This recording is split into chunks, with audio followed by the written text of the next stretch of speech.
Bonjour Bruno. Bonjour. Alors aujourd'hui, tu vas nous expliquer un autre atelier au domaine d'Alonis qui se trouve en Bourgogne, à Curgy, à 10 minutes d'Autun. Donc c'est un site en permaculture, agrobiologie et biodynamie. Donc aujourd'hui, qu'est-ce que tu vas nous expliquer? En fait, je voulais simplement vous montrer une couche chaude. Donc là, en fait, il y a des semis qui sont sous cette couche. Voilà, donc ça, c'est un voile d'hivernage, en fait, qui a pour but de maintenir la chaleur en dessous. Voilà. Donc on va enlever le voile et on va pouvoir regarder ce qu'il y a dessous et voir s'il y a un peu d'arrosage à faire. Parce qu'en fait, les semis ont besoin d'une certaine hygrométrie.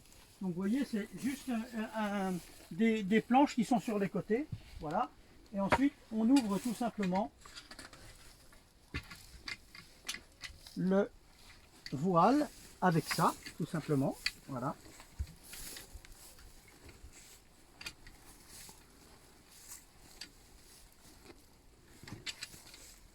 Et voilà. Voilà. Donc là, vous avez tout un tas de petits semis. Voilà. Donc en fait, là, on voit que les semis sont presque tous sortis. Voilà.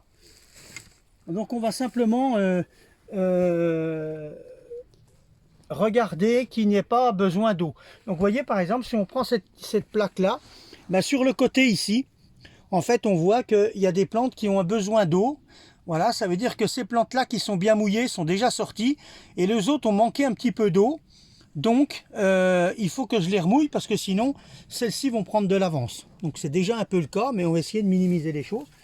Donc vu qu'on ne peut pas trop arroser avec la pomme, l'eau serait trop froide.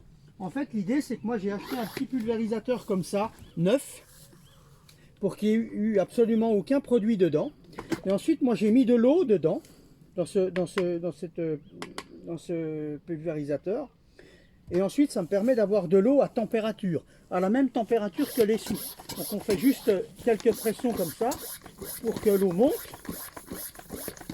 Voilà. Et ensuite, pour ne pas abîmer les semis, eh ben, je vais faire mon arrosage comme ça. Voilà. Donc là, ça permet d'arroser sans faire beaucoup de mal. Voilà, et de maintenir une certaine hygrométrie. Vous voyez, les autres, ils n'ont pas forcément besoin d'eau ici. Donc, c'est pas la peine que je mouille. Je mouille uniquement les bords, celles qui ont besoin d'eau. Tout simplement. Ça demande un peu d'observation Voilà. tous les jours, voire 2 fois par jour. Oui, les petits semis comme ça, en fait, il est souhaitable de venir matin, midi et soir et de vérifier, surtout quand on a le soleil qui vient. Vous voyez, donc ça, c'est des petits semis aussi qui sont faits, mais en terrine pour le coup, donc en semis à la volée. Voilà, donc là, je mouille un petit coup aussi pour maintenir une hygrométrie, surtout quand les choses ne sont pas encore sorties. Donc ça, c'est semé il n'y a pas tellement longtemps. Voilà. Là, vous avez les premiers semis de tomates qui sont ici. Donc c'est des tomates qui vont être replantées en serre. Donc en fait, c'est des tomates que j'ai semées de bonne heure, alors que les tomates pour 2021, pour mettre dans le jardin, ne sont pas encore sorties. Donc on voit ici par exemple que là c'est tout bien, mais ici c'est sec. Donc je vais mouiller les endroits qui sont hyper secs. Souvent c'est sur les côtés. Sur le bord, en fait, on voit tout de suite que ça manque un petit peu d'eau dans certains endroits. Voilà. Donc j'arrose jamais trop les tomates parce que la tomate elle n'a pas besoin de forcément beaucoup d'eau et nous on s'évertue à garder des tomates qui soient très résistantes en eau. Voilà. D'accord, très bien. Bon, on aura vu un petit peu comment on peut arroser et suivre des plaques pour les petits semis. Voilà. Merci Bruno. Merci à vous. À une prochaine pour une autre vidéo Merci. au domaine Au revoir. d'Alonis. Au revoir.